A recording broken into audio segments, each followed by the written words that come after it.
Good morning dear my all students. ഞാൻ എന്നെ ഒന്ന് പരിചയപ്പെടുത്താം.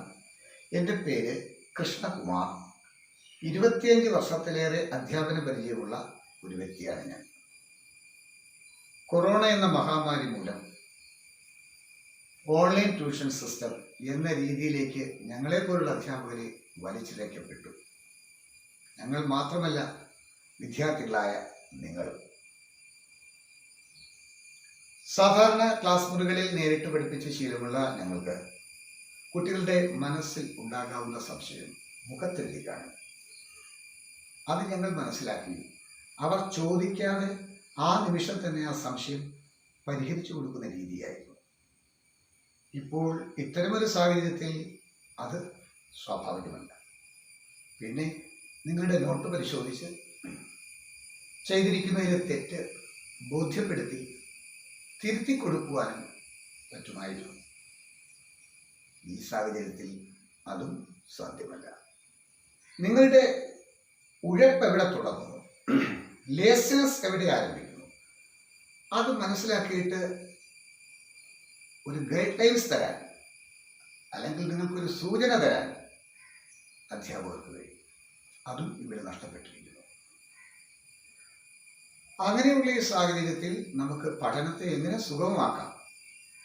ആദ്യമൊക്കെ ഇത്തരമൊരു ക്ലാസ് എടുക്കുന്നതിന് വളരെയധികം വിഷമം ഞങ്ങൾ നേരിട്ടു. കാരണം ഞങ്ങൾക്ക് ക്യാമറയുടെ മുന്നിൽ നിന്ന് പഠിപ്പിക്കുന്ന രീതി അറിയില്ല. നേരിട്ട് പഠിപ്പിച്ച ശീലമുള്ളവരാണ്. എങ്കിൽ പോലും പ്രാക്ടീസൊക്കെ ചെയ്ത് ചാപ്റ്ററുകൾ റെഫർ ചെയ്യുമ്പോൾ കുട്ടികൾക്ക് ഇന്ന മേഖലകളിൽ നിന്നും സംശയങ്ങൾ വരാം. അതൊക്കെ പ്ലാൻ ചെയ്ത് ഇത്തരമൊരു ട്യൂഷൻ സിസ്റ്റം ആരംഭിച്ചു. ഈ online tuition system Krishna channel എന്ന പേരിലാണ്.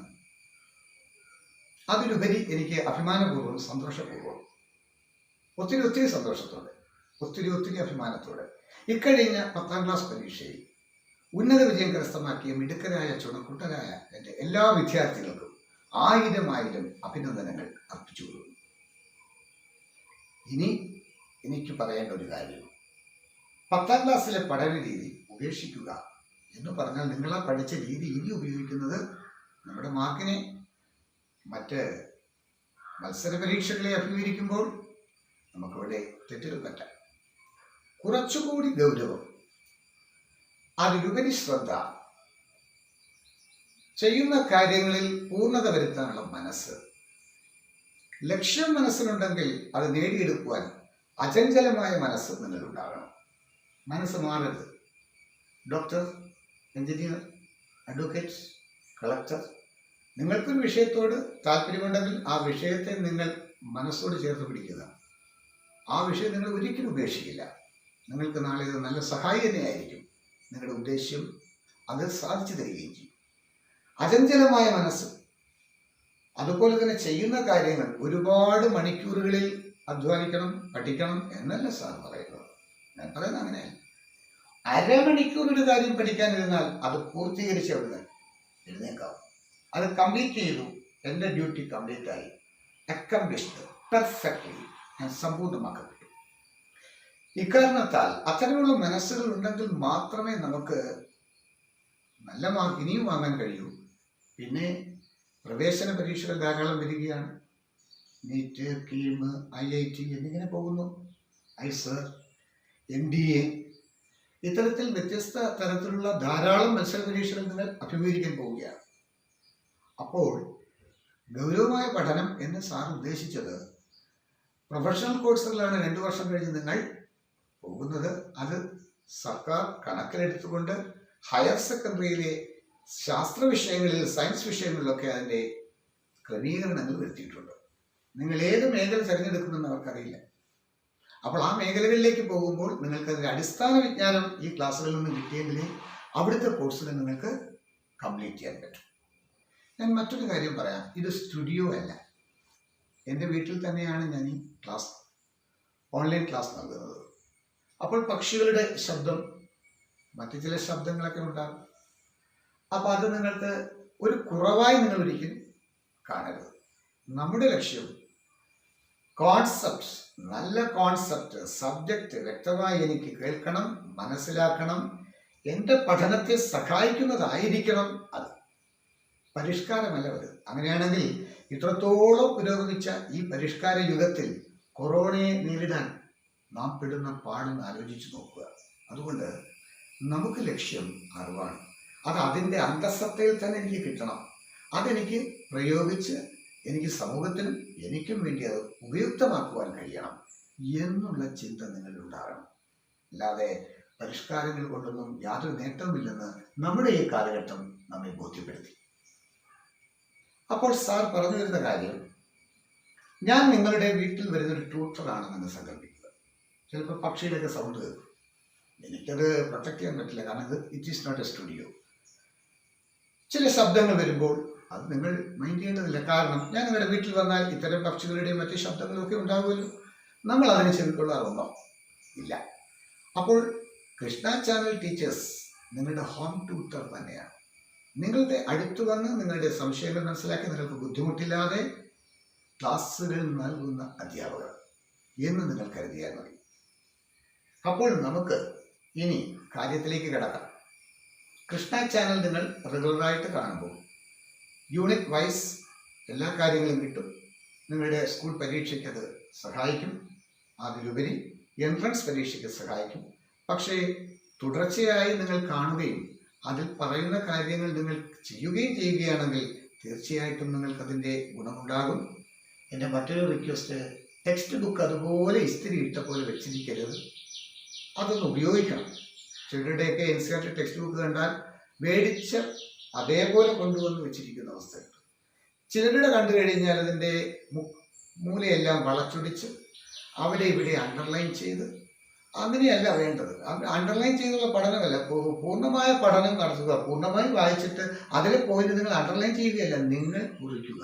ഇത് നമ്മുടെ മെമ്മറി പവർ, ചിന്താശേഷിയൊക്കെ വർദ്ധിപ്പിക്കും. അപ്പോൾ ക്ലാസ്സുകൾ അങ്ങോട്ട് പോകവേ ഞാൻ അതിൻ്റെ ഓരോ ട്രിക്സ് അല്ലെങ്കിൽ ടിപ്സ് ഞാൻ പറഞ്ഞു തരും. അത് നിങ്ങൾ ദയവായി കേട്ട് ചെയ്യുകയാണെന്നുണ്ടെങ്കിൽ തീർച്ചയായിട്ടും നിങ്ങൾ നാളെ ഈ സമൂഹത്തിൻ്റെ വലിയൊരു വ്യക്തിയായി മാറും. കൊറോണ പോലൊരു മഹാമാരി വരുമ്പോൾ അതിനെ നിമിഷങ്ങൾ കൊണ്ട്, ദിവസങ്ങൾ കൊണ്ട് പരിഹരിച്ച് ലോകത്തെയും നമ്മുടെ രാജ്യത്തെയും എല്ലാവരെയും സംരക്ഷിക്കുവാൻ നിങ്ങൾക്ക് ആ ത്രാണി കിട്ടും. ഓക്കെ, ഞാൻ എടുക്കുന്ന വിഷയം കെമിസ്ട്രിയാണ്. അത് ബോർഡിൽ നിങ്ങൾ കണ്ടു കാണും. യൂണിറ്റ് 1 അല്ലേ, some basic concepts in chemistry. പലർക്കും സംശയമുണ്ട്, എങ്ങനെ ഉച്ചരിക്കുന്ന സാർ, കോൺസെപ്റ്റ് ആണോ കൺസെപ്റ്റ് ആണോ? കോൺസെപ്റ്റ് ആണ് ബ്രിട്ടീഷുകാർ ഉച്ചരിക്കുന്നത്. പിന്നെ നമ്മൾ നമ്മുടെ സൗകര്യപ്രകാരം കൺസെപ്റ്റ് എന്ന് പറയാം. പക്ഷേ എഴുതുമ്പോൾ ശരിയായിരിക്കണം. കാരണം CONCEPTS നമ്മൾ എഴുതുകയല്ലേ, പറയുകയല്ലോ. So some basic concepts in chemistry, ഇതാണ് നമ്മുടെ അധ്യായത്തിൻ്റെ പേര്. മലയാളം മീഡിയം കുട്ടികളുണ്ട്, വിഷമിക്കേണ്ട. നമുക്ക് മലയാളത്തെ ഇംഗ്ലീഷിൽ നിന്നും മലയാളത്തിലേക്ക് പോകാമല്ലോ. സം എന്ന് പറഞ്ഞാൽ ചില, ബേസിക് എന്ന് പറഞ്ഞു കഴിഞ്ഞാൽ അടിസ്ഥാന, കോൺസെപ്റ്റ്സ് ആശയങ്ങൾ. ഇൻ കെമിസ്ട്രി രസതന്ത്രത്തിലെ, അപ്പൊ രസതന്ത്രത്തിലെ ചില അടിസ്ഥാന ആശയങ്ങൾ എന്നേ ഉള്ളൂ. ഈ അധ്യായത്തിൽ എന്താ പഠിക്കുന്നത്? അധ്യായത്തിൻ്റെ പ്രാധാന്യം, ഇതൊരു ഫൗണ്ടേഷനാണ്. നിങ്ങൾ ഈ അധ്യായം നന്നായിട്ട് പഠിച്ചില്ലെങ്കിൽ ഇത് ബാധിക്കുന്ന ചാപ്റ്ററുകൾ +2 കെമിസ്ട്രിയിലെ എല്ലാം, കെമിസ്ട്രിയിൽ മാത്രമല്ല ഫിസിക്സിലും അഫക്റ്റ് ചെയ്യും. ഫിസിക്സിൽ മാത്രമല്ല സുവോളജിയിൽ അഫക്റ്റ് ചെയ്യും. സുവോളജി മാത്രമല്ല ബോട്ടണിയിലും അഫക്റ്റ് ചെയ്യും. കാരണം നാനോമീറ്റർ, ആങ്സ്ട്രോം, ഇത്തരം ഒരുപാട് കാര്യങ്ങളുണ്ട്. ഞാൻ ജസ്റ്റ് എക്സാമ്പിളായിട്ട് പറഞ്ഞതേ. ഇപ്പോൾ കേട്ടപ്പോൾ ഈ 2 ടേമും പാവം 10 കഴിഞ്ഞിരിക്കുന്ന കുട്ടികൾ ഒന്ന് ഞെട്ടിക്കാണും. ഞെട്ടേണ്ട ഒരു ആവശ്യവുമില്ല. കാരണം നമ്മൾ എപ്പോഴും പോകാത്ത ഒരു സ്ഥലത്തെക്കുറിച്ച് നമ്മൾ ചിന്ത നടത്തുമ്പോൾ നമുക്ക് അങ്ങോട്ട് യാത്ര ചെയ്യാൻ ഭയങ്കര ഇൻട്രസ്റ്റ് ആണ്. പക്ഷെ ആ പോകുന്ന സ്ഥലത്തിൻ്റെ പ്രത്യേകതകൾ നമ്മൾ പറഞ്ഞു വരുമ്പോൾ അതിലേക്ക് പോകാൻ കൂടുതൽ താല്പര്യം തോന്നും. ഈ ചാപ്റ്റർ എല്ലാ വിഷയത്തിൻ്റെയും അടിസ്ഥാനപരമായ കാര്യങ്ങളാണ്. അപ്പം നമ്മൾ ഈ ചാപ്റ്റർ ഉറപ്പിച്ചാൽ മാത്രമേ നമുക്ക് മറ്റ് ചാപ്റ്ററുകൾ പഠിക്കാൻ പറ്റൂ, ലാബിൽ പ്രാക്ടിക്കൽ ചെയ്യാൻ പറ്റൂ. ക്വാണ്ടിറ്റേറ്റീവ് അനാലിസിസ് എന്നും പറഞ്ഞൊരു ഭാഗമുണ്ട്. അപ്പോൾ അവിടെ നിങ്ങൾ ടൈട്രേഷൻ ഒക്കെ ചെയ്യുമ്പോൾ അവിടെ എസ്റ്റിമേഷൻ എന്ന് പറയുന്ന അല്ലെങ്കിൽ കാൽക്കുലേഷൻ ഉണ്ട്. അവിടെയൊക്കെ നമ്മൾ ഇതിലെ കാര്യങ്ങൾ ഉപയോഗിക്കേണ്ടിയിരിക്കും. എൻട്രൻസുകളിൽ എല്ലാ എൻട്രൻസുകളിലും സ്ഥിരമായി ഈ അധ്യായത്തിൽ നിന്നും ചോദ്യങ്ങൾ വരാറുണ്ട്. സ്കേർട്ട് അതുപോലെ കർക്കശമായി ഇതിൽ നിന്നും ധാരാളം ചോദ്യങ്ങൾ ചോദിക്കാറുണ്ട്. അപ്പം ഇതെല്ലാം സ്കേർട്ട് എന്ന് പറഞ്ഞാൽ സ്റ്റേറ്റ് കൗൺസിൽ, നമ്മുടെ കേരള സ്റ്റേറ്റിൻ്റെ എഡ്യൂക്കേഷൻ റിസർച്ച്.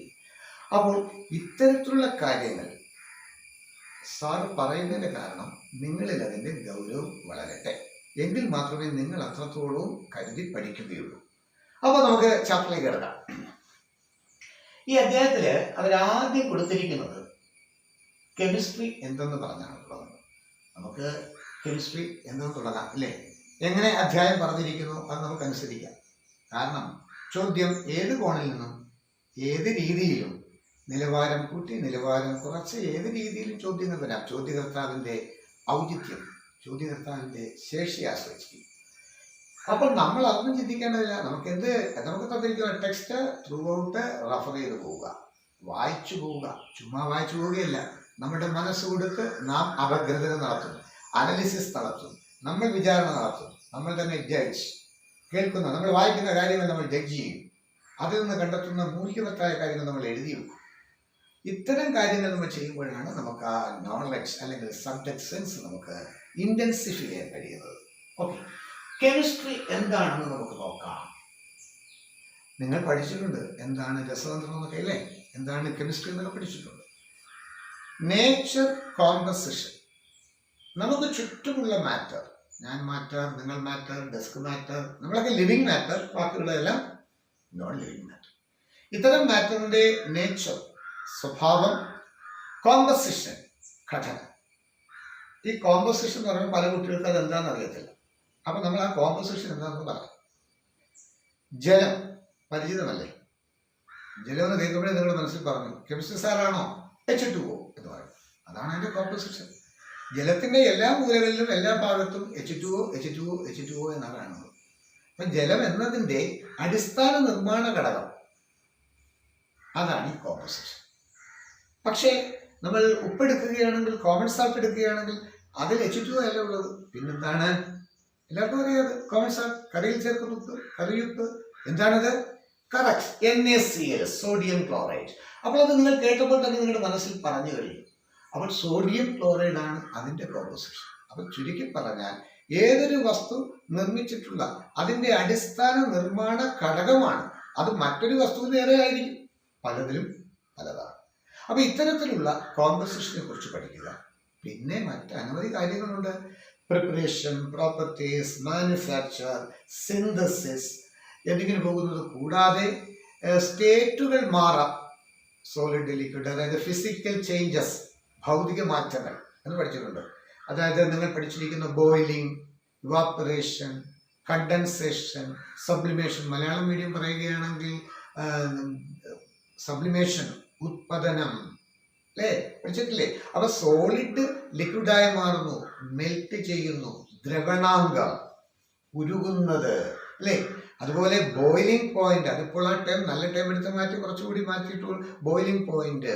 അപ്പം ഈ melting point, boiling point, sublimation, condensation എന്നിങ്ങനെ പോകുന്നു. ബോയിലിംഗ് പോയിന്റ് പണ്ടൊക്കെ മലയാളം മീഡിയത്തിൽ ഞങ്ങൾ പറഞ്ഞത് ക്വഥനാംഗം എന്നാണ്. അപ്പം ദ്രവണാംഗം, ക്വഥനാംഗം, ബാഷ്പീകരണം, ഖനീഫവിക്കൽ, സബ്ലിമേഷൻ, ഉത്പതനം, അതിന് മലയാളം കറക്റ്റ് ടൈം ഉത്പതനം എന്നിങ്ങനെ പോകുന്നു. അപ്പോൾ ഇത്തരത്തിൽ ഉള്ള ചേഞ്ചുകൾ, എന്തിൻ്റെ ചേഞ്ചുകൾ? സ്റ്റേറ്റുകളുടെ ചേഞ്ചുകളെ കുറിച്ചാണ് ഫിസിക്കൽ ചേഞ്ചസ്. കൂടാതെ കെമിക്കൽ ചേഞ്ചസ്, കെമിക്കൽ റിയാക്ഷൻ നടക്കുന്നു. നിങ്ങളുടെ ലാബിലെ ചെയ്തിട്ടുണ്ട്. മെഗ്നീഷ്യം റിബൺ, ഇങ്ങനെ റിബൺ രൂപത്തിലിരിക്കും, ടീച്ചർ അത് കത്തിക്കും. ഡാസ്ലിംഗ് ഫ്ലാഷസ് ഓഫ് ലൈറ്റ്, അതായത് വെൽഡിംഗ് വർക്ക്ഷോപ്പുകളിൽ ആ വെൽഡ് ചെയ്യുന്ന സമയത്തുണ്ടാകുന്ന പ്രഭ പോലെ, പ്രകാശം പോലെ മെഗ്നീഷ്യം റിബൺ കത്തുന്നു, ഒരു വൈറ്റ് ആഷ് ചുവട്ടിലേക്ക് വന്ന് വീഴുന്നു. ആ പരീക്ഷണം ഓർമ്മയുണ്ടോ? അതുപോലെ സിങ്ക് എന്ന മെറ്റൽ ഹൈഡ്രോക്ലോറിക് ആസിഡോട്ട് ടീച്ചർ ഇട്ടപ്പോൾ അല്ലെങ്കിൽ നിങ്ങൾ ചെയ്യുമ്പോൾ അതിൽ ബബിൾസ് എറേസ് ചെയ്യുന്നത് കാണാം, ഹൈഡ്രജൻ ഗ്യാസ്. അപ്പോൾ ഇത്തരത്തിലുള്ള കെമിക്കൽ ചേഞ്ചുകളെ കുറിച്ചും പ്രതിപാദിക്കുന്നു. അപ്പോൾ എന്തൊക്കെയാണ് കെമിസ്ട്രി? സ്റ്റഡി ഓഫ്, പറയുമ്പോൾ അതിനൊരു ഭംഗി വേണം. അതുകൊണ്ട് നമുക്ക് ഇങ്ങനെ അങ്ങോട്ട് പറയാം, chemistry is the branch of science. ശരിയേ? സയൻസ് അല്ലേ? യെസ്. വിച്ച് അത് ഏത്? കെമിസ്ട്രി ഡീൽസ് വിത്ത്, പ്രതിപാദിക്കുന്നു, വിത്ത് ദ സ്റ്റഡി ഓഫ് എന്തിനെ കുറിച്ചാ? നേച്ചർ, സ്വഭാവം, കോമ്പസിഷൻ, രാസഘടന, പ്രിപ്പറേഷൻ, പ്രോപ്പർട്ടീസ്, മാനുഫാക്ചർ, പ്രിപ്പറേഷൻ നിർമ്മാണം, പ്രോപ്പർട്ടീസ് സ്വഭാവങ്ങൾ, മാനുഫാക്ചർ അതും നിർമ്മാണം തന്നെയാണ്, വൻതോതിലുള്ള നിർമ്മാണം, സിന്തസിസ് ഉൽപാദനം ഓഫ് വേരിയസ് സബ്സ്റ്റൻസസ് പലതരത്തിലുള്ള പലതരത്തിലുള്ള സബ്സ്റ്റൻസസ് പദാർത്ഥങ്ങൾ, പലതരത്തിലുള്ള പദാർത്ഥങ്ങൾ ഇത്തരത്തിൽ നിർമ്മിക്കുന്നു, ഉൽപ്പാദിപ്പിക്കുന്നു, അതിൻ്റെ സ്വഭാവങ്ങൾ പഠിക്കുന്നു, എന്നിവയെല്ലാം കൂടി ചേർന്നതാണ് ഇത് കെമിസ്ട്രി. പക്ഷെ ലഘുവായി നമുക്ക് ഇങ്ങനെയെന്ന് പറയാം, chemistry is the branch of science study of nature and composition of matter. Nature and composition of matter.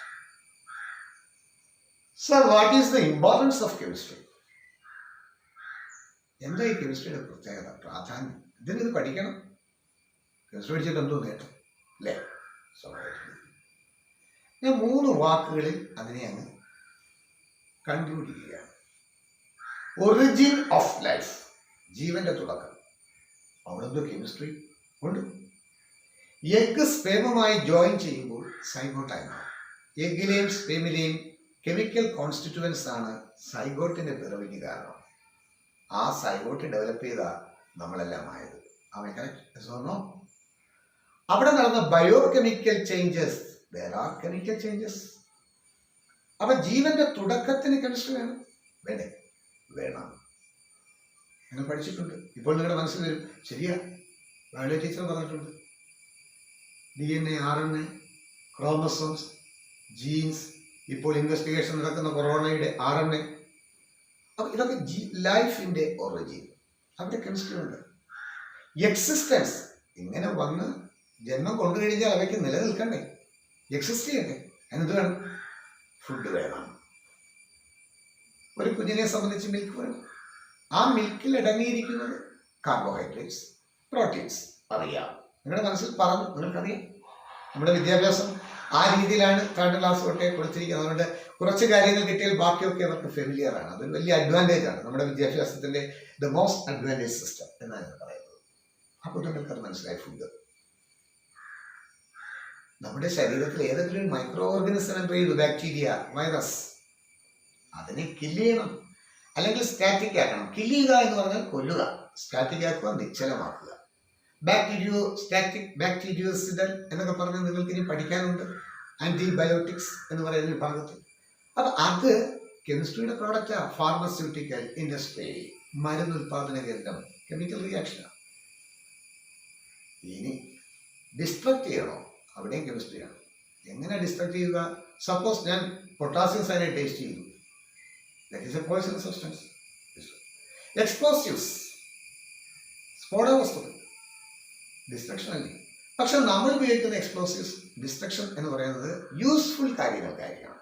That means ഒരു വലിയ പാറ, നമുക്കൊരു റോഡ് അതിൽ കൂടി, അപ്പൊ നമുക്ക് ഇത്രയും ഭാഗത്തൂടി ഇങ്ങനെ കറങ്ങി തിരിഞ്ഞ് വരുന്നതിന് പകരം എനിക്ക് പാറ ബ്രേക്ക് ചെയ്താൽ അത്രയും കിലോമീറ്റർ ലാഭിക്കും, അത്രയും പെട്രോൾ ഡീസൽ ലാഭം ഉണ്ടാകും, അത്രയും ടൈം ലാഭിക്കാം.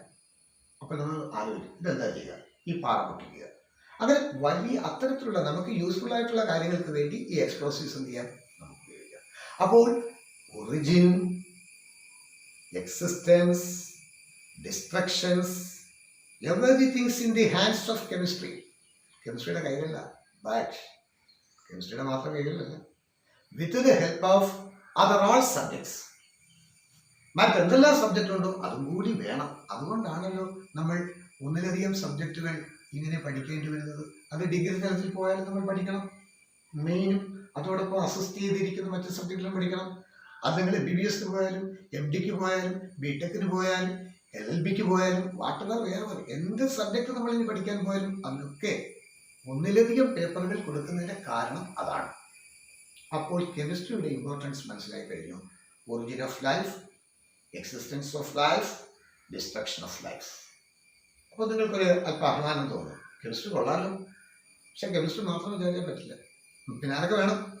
ഫിസിക്സ്, മാത്തമാറ്റിക്സ്, സുവോളജി, ബോട്ടണി, മറ്റെല്ലാ ഇൻഫർമേഷൻസും, മറ്റുള്ള സബ്ജക്റ്റുകളിലെ എല്ലാ ഇൻഫർമേഷൻസും വേണം നമുക്ക്, അല്ലാതെ കെമിസ്ട്രി മാത്രം പറ്റില്ല. അപ്പോൾ കെമിസ്ട്രിയുടെ ഇമ്പോർട്ടൻസ് കൂടി. പിന്നെ നമ്മൾ ഇൻഡസ്ട്രീസ് നോക്കുകയാണെങ്കിൽ സിമെന്റ്, ഗ്ലാസ്, ഫാർമസ്യൂട്ടിക്കൽ തന്നെ സാർ പറഞ്ഞു കഴിഞ്ഞു, paint, leather industry, wood industry, ഇപ്പം കൃത്രിമമായിട്ടുള്ള വുഡുകൾ വരുന്നില്ലേ, അതുപോലെ ഇലക്ട്രോണിക് അസസറീസ്, അതിനുപയോഗിക്കുന്ന മെറ്റീരിയൽസ്, പ്ലാസ്റ്റിക് കവർ, മെറ്റാലിക്, അങ്ങനെ പോകുന്നു. നമ്മുടെ ഡെയിലി ലൈഫിൽ കെമിസ്ട്രിക്ക് വളരെ വലിയ ബന്ധമാണുള്ളത്. അതിനാൽ കെമിസ്ട്രി പഠിക്കുന്നതിൽ നമുക്ക് എന്ത് വേണം? അഭിമാനം ഉണ്ടാകണം. അപ്പോൾ കെമിസ്ട്രിയുടെ പ്രാധാന്യം കുഞ്ഞുങ്ങൾക്ക് മനസ്സിലായി. ടെക്സ്റ്റിൽ നിങ്ങൾക്ക് കുറച്ചുകൂടി ഒരു ഇൻട്രസ്റ്റ് കിട്ടുന്നതിനായിട്ട് അവർ ആദ്യ ചാപ്റ്ററിൽ തന്നെ കൊടുത്തിട്ടുണ്ട്. അതൊരു ചോദ്യമായിട്ട് വരാം. നിങ്ങൾ വായിക്കാറുണ്ടോ, നിങ്ങൾ ആ ഭാഗം കണ്ടിട്ടുണ്ടോ എന്ന് ചോദ്യകർത്താവിന് ഒരു അന്വേഷണം നടത്താം. ക്യാൻസർ എന്ന രോഗത്തിന് ഉപയോഗിക്കുന്ന 2 കെമിക്കൽ പ്രോഡക്റ്റാണ് സിസ്പ്ലാറ്റിൻ ആൻഡ് ടാക്സോൾ. 10ാം ക്ലാസ് കഴിഞ്ഞ് വരുന്ന കുഞ്ഞുങ്ങളല്ലേ, അവർക്ക് ചിലപ്പോൾ വേർഡുമായിട്ട് അങ്ങോട്ട് പരിചയം കുറവായിരിക്കും. അപ്പോൾ സിസ്പ്ലാറ്റിൻ എന്നാണ്. സിസ് എന്ന് പറയുമ്പോൾ CIS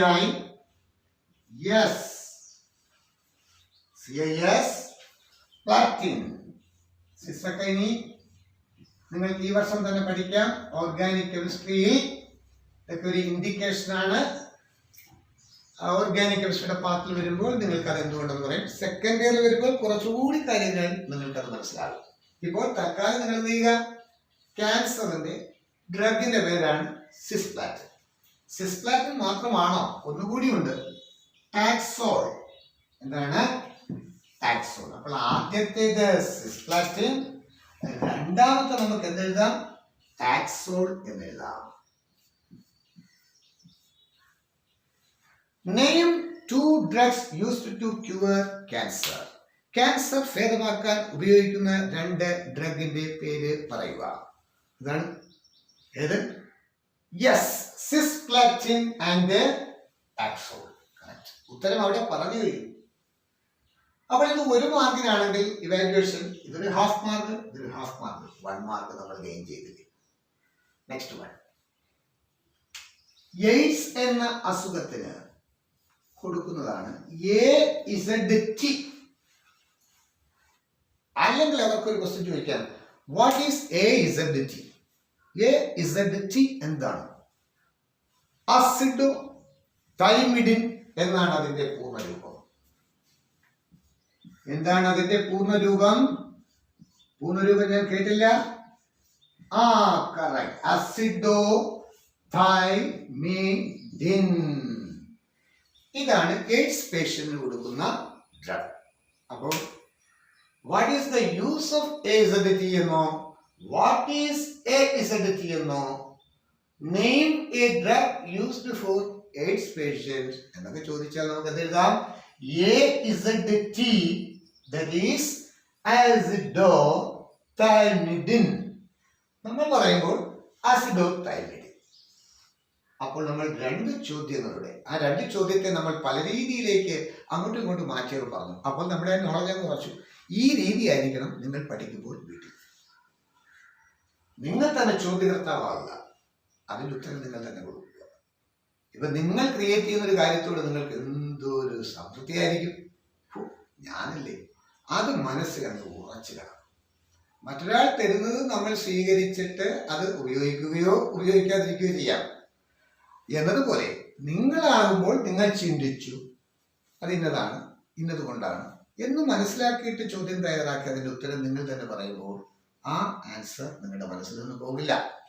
അപ്പോൾ നമ്മൾ 2 പോയിന്റുകൾ പഠിച്ചു കഴിഞ്ഞു. നമുക്കിനി ഈ ചാപ്റ്ററിന്റെ കാതലായ ഭാഗം ഇതിലേക്ക് വന്നിട്ടില്ല. നമ്മൾ ടെക്സ്റ്റ് ഓർഡറിൽ പോകുന്നത് കൊണ്ടാണ് സാർ ഇതിനെ പോകുന്നത്. നിങ്ങൾ താഴത്തെ ക്ലാസ്സിൽ പഠിച്ചതാണെന്ന് പറഞ്ഞ പലരും ഇതെന്ത് ചെയ്യും, അങ്ങ് നെഗ്ലക്ട് ചെയ്ത് കളയും. എങ്കിലും നമുക്കത് വേണ്ട, നമുക്കതിൻ്റെ ഓർഡറിൽ തന്നെ പോകാം. കാരണം നാളെ ഒരു സമയത്ത് നമുക്ക് പശ്ചാത്താപം തോന്നണ്ട, അത് നമ്മൾ നോക്കാതെ പോയിട്ടല്ലേ എന്ന്. നിങ്ങൾ പലപ്പോഴും പരീക്ഷ കഴിയുമ്പോൾ സംഭവിക്കുന്ന കണ്ടിട്ടില്ലേ, ഉത്തരം ശരിക്കും അറിയായിരുന്നു, പക്ഷെ ചെറിയ ഒരു പ്രശ്നം പറ്റി. അപ്പോൾ എക്സാം കഴിഞ്ഞ് പുറത്തിറങ്ങി കൂട്ടുകാരുമായി ചർച്ച ചെയ്തപ്പോൾ ആ ഉത്തരം തെറ്റിപ്പോയി. അപ്പോഴുണ്ടാകുന്ന മാനസികമായ വിഷമം വല്ലാത്തതല്ലേ? അതൊന്നും ഉണ്ടാകാതിരിക്കാൻ നമുക്ക് എന്ത് ചെയ്യാം? അതിന്റെ ഓർഡറിൽ തന്നെ പോകാം. Okay, ready? യെസ്. നമുക്ക് മാറ്റർ എന്തെന്ന് നോക്കാം. ആരാണ് ഈ മാറ്റർ? മലയാളം മീഡിയം കുട്ടികൾക്ക് അസിഡോ തൈമിഡിനൊന്നും മലയാളം പറയാൻ പറ്റില്ല, കാരണം അതൊക്കെ കെമിക്കൽ നെയിമാണ്. അതുപോലെ സിസ്പ്ലാറ്റിൻ, ടാക്സോൾ, അത് അതിന്റെ കറക്റ്റായിട്ട് തന്നെ നിങ്ങൾ എഴുതി തന്നെ പഠിക്കണം. അപ്പോൾ മാറ്റർ എന്താണെന്ന് വെച്ചാൽ മാറ്റർ ഈസ് എനിത്തിങ്. എന്തുമാകാം. ഞാനാകാം, നിങ്ങളാകാം, നമ്മുടെ പരിസരത്തെ എന്തുമാകാം, ലോകത്തെ എന്തുമാകാം, പ്രപഞ്ചത്തിലെ ഏതുമാകാം matter. Matter is anything that has mass and volume. മാസും വോളിയമുള്ള ഏത് മാറ്ററാണ്. മാസം എന്ന് പറഞ്ഞാൽ അറിയാം. Quantity of matter. വെയിറ്റ് എന്നൊക്കെ നമുക്ക് വിശേഷിക്കാം. വെയിറ്റ് അല്ല. ഫിസിക്സ് ആർമാർ കേട്ടാൽ പറയും ദാറ്റ് ഈസ് റോങ് എന്ന്. Mass is different from weight. Weight ആവണമെങ്കിൽ mg acceleration due to gravity കൂടി വേണം, ഭൂമിയുടെ ഗുരുത്വാകർഷണ ശേഷി. അപ്പൊ ഇവിടെ മാറ്റർ എന്താണെന്ന് ചോദിച്ചപ്പോൾ നിങ്ങൾക്കറിയാം matter is anything that has mass and volume, അല്ലെങ്കിൽ occupies സ്പേസ് ആൻഡ് മാസ്. ഈ മാറ്റർ ഞാൻ രണ്ടായി തിരിക്കുകയാണ്. ഒന്ന് പ്യുവർ ആണ്, മറ്റൊന്ന് മിക്സർ ആണ്. എന്താണ് ഈ പ്യുവർ എന്ന് പറഞ്ഞത്? ഈ പ്യുവർ ഞാൻ കൂടുതൽ സെന്റൻസിൽ എക്സ്പ്ലെയിൻ ചെയ്ത് പറയുന്നതിനും അങ്ങോട്ട് വ്യക്തമാക്കി തരാം. അപ്പോൾ പിന്നെ പറയുമ്പോൾ നിങ്ങൾക്ക് അത് മനസ്സിലാക്കാൻ കഴിയും. ഹൈഡ്രജൻ കാണാൻ കഴിയില്ല, ഗ്യാസാണ്, പക്ഷെ കത്തും. ഇളം നീല നിറത്തിൽ കത്തുന്ന ഒരു വാതകമാണ് ഹൈഡ്രജൻ. ഈ ഹൈഡ്രജൻ ഉള്ളിലെ അതിന്റെ കുഞ്ഞു കുഞ്ഞു തരികൾ എന്ന് പറയുന്നതാണ് നിങ്ങൾ പറയുന്ന ആറ്റങ്ങൾ, മോളിക്യൂളുകൾ. ഓക്കെ, അവ എങ്ങനെ നിൽക്കുന്നു എന്ന് നമുക്കൊന്ന് വിഭാവന ചെയ്യാം. രണ്ടാറ്റങ്ങൾ ഒട്ടി ഒട്ടിയാണ് നിൽക്കുന്നത്. എങ്ങനെ? രണ്ടാറ്റങ്ങൾ ഒട്ടി ഒട്ടി നിൽക്കുന്നു. അപ്പൊ രണ്ടാറ്റങ്ങൾ ഒട്ടി എന്നുള്ളത് ഞാൻ ഇക്വേഷനിലേക്ക് കൂടെ പരിചയപ്പെടുത്താൻ വേണ്ടി ഞാൻ രണ്ടെണ്ണം കറക്റ്റായിട്ട് എടുത്തു, എക്സാക്ട് ആയിട്ട്. ഇതുപോലെ ഒരുപാടുണ്ട്. ഈ ഒരു സിലിണ്ടറിനുള്ളിലെ ഹൈഡ്രജന്റെ മോളിക്യൂൾസിന്റെ ആറ്റങ്ങളുടെ കിടന്നു നോക്കിയാൽ ദൈവമേ ഒരുപാടുണ്ട്. Many many number, large number. So രണ്ടെണ്ണം. ഓക്സിജൻ നമുക്ക് പഠിക്കാൻ വേണ്ടിയല്ലേ, നമ്മളിപ്പോൾ പഠിച്ചുകൊണ്ടിരിക്കുകയാണ്. അപ്പോൾ ഓക്സിജൻ ഞാൻ എടുത്തു. കണ്ടോ? ഞാൻ നോക്കാൻ വാട്ടർ കൂടെ എടുത്തു. ഇവ രണ്ടും കൂടെ പ്രവർത്തിച്ചല്ലേ വാട്ടർ കിട്ടുന്നത് എല്ലാവർക്കും അറിയാം. ഏത് വ്യക്തികൾക്കും അറിയാതെ ഹൈഡ്രജൻ കമ്പൈൻസ് വിത്ത് ഓക്സിജൻ. ഹൈഡ്രജൻ ഓക്സിജനുമായി ചേർന്നു എന്ത് കിട്ടുന്നു? ജലം കിട്ടുന്നു.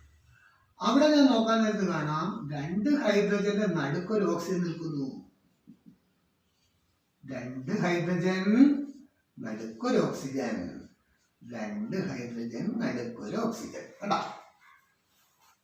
അപ്പോൾ ഞാൻ നോക്കി ചിന്തിച്ചു, ഇതിനുള്ളിൽ വൺ കൈൻഡ് ഓഫ് ആറ്റംസേ ഉള്ളൂ സാർ. എല്ലാം ഹൈഡ്രജന്റെ. അതാണ് കുട്ടികൾ കണ്ടുപിടിച്ചു. അങ്ങനെയാണ് കുട്ടികൾ മിടുക്കർ. ഇതിൽ സാർ ഓക്സിജൻ മാത്രമേ ഉള്ളൂ, രണ്ട് ഓക്സിജൻ. സാർ ഇതിലാണെങ്കിൽ ഹൈഡ്രജനും ഉണ്ട്, ഓക്സിജനും ഉണ്ട്. ശരിയാ. അപ്പൊ കുറച്ചുകൂടി നിങ്ങൾക്ക് വ്യക്തമായിട്ട് കാണത്തക്ക രീതിയിൽ ഞാൻ ഈ മാർക്കർ ഒന്നുകൂടി ഒന്ന് ഘടിപ്പിക്കുകയാണ്. ഫോക്കസ് ക്ലിയർ ആണ്. ക്യാമറയുടെ ഫോക്കസ് ക്ലിയർ അല്ലെങ്കിലോ അപ്പോൾ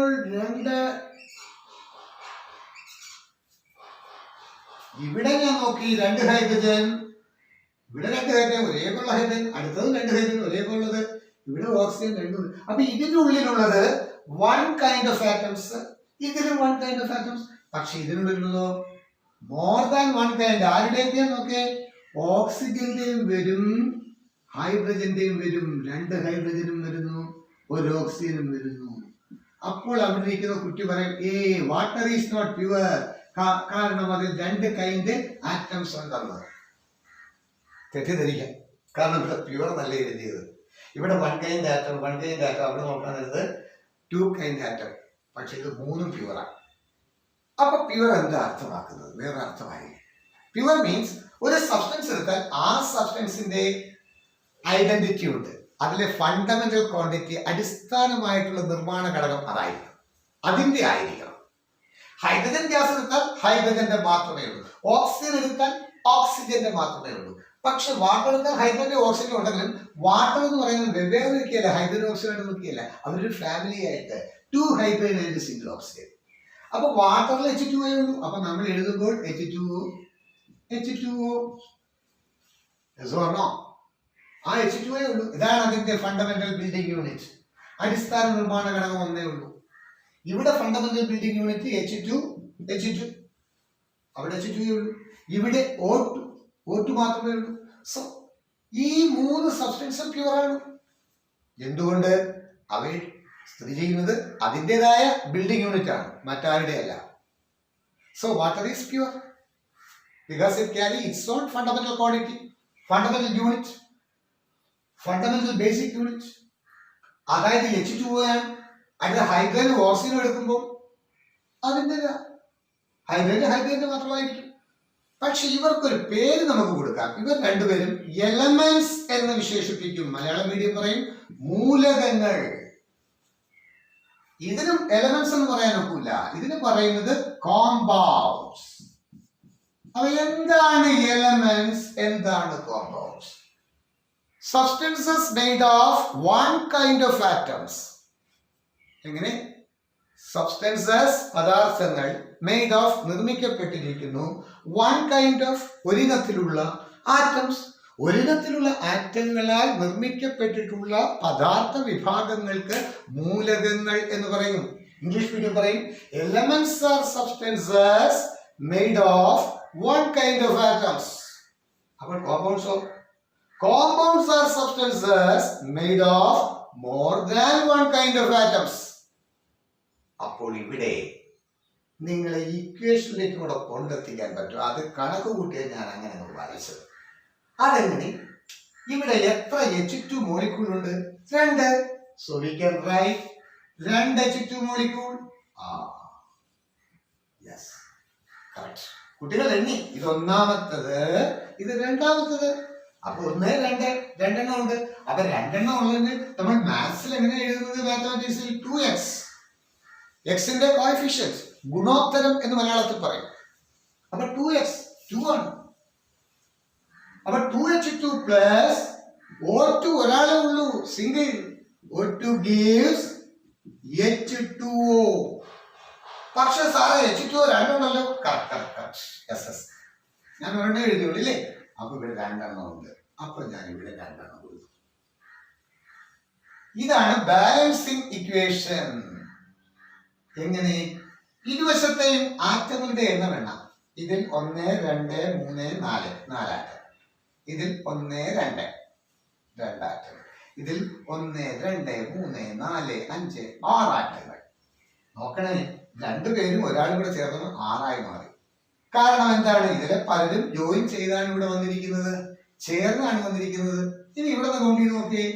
2 ഹൈഡ്രജൻ എന്ന് എഴുതിയാൽ 2 into 2 എന്ന് എടുക്കണം. 1 2 3 4 എന്ന് കിട്ടാൻ. So we can write here 4 hydrogen. Yes. ഇവിടെ ആകുമ്പോൾ 1 2 2 ഓക്സിജൻ 4 plus 2. അപ്പൊ ഇവിടെയോ 2 into 2 4. ഉടനെ കുട്ടി അവിടെ പറയാം സാർ 1 ഓക്സിജൻ 1 ഉള്ളെന്ന്. അല്ല, ഈ 2 അയാൾക്കും കൂടെ കോമൺ ആണ്. നിങ്ങൾ പഠിച്ചിട്ടില്ലേ 2 into A plus B. ഈ 2 എയും ബിക്കും ഉള്ളതാണ്. അതിനാണ് ബ്രാക്കറ്റ്. ഇവിടെ ബ്രാക്കറ്റിലെന്നേ ഉള്ളൂ. H2 ഇടതുവശത്ത് ചേർത്ത് എഴുതിയിട്ടുണ്ട്. അത് ഹൈഡ്രജനും എടുക്കാം, ഓക്സിജനും എടുക്കാം. അങ്ങനെ വരുമ്പോൾ 1 എന്ന് പറയുന്നത് ശരിയാണോ? അല്ല. So we can write here 4 plus 2. രണ്ട് സൈഡ് ഈക്വൽ ആയില്ലേ? 6 atoms. അപ്പോൾ ഒരു വഴിക്ക് 2 പക്ഷി. നമ്മൾ പഠിച്ചത് എലമെന്റ്സ് കോമ്പൗണ്ട്സ് ആണെങ്കിൽ കൂടെ നമ്മൾ ഈ ഇക്വേഷൻ എഴുതുന്നതിന്റെ പ്രാധാന്യമുണ്ട്. അതെങ്ങനെ ബാലൻസ്ഡ് ആകുന്നു എന്ന സീക്രട്ട് മനസ്സിലായി കഴിഞ്ഞു. അടുത്ത വിഭാഗം മിക്സ്ചേഴ്സ്. മിക്സ്ചേഴ്സ് എന്ന് പറഞ്ഞാൽ മിശ്രിതങ്ങൾ.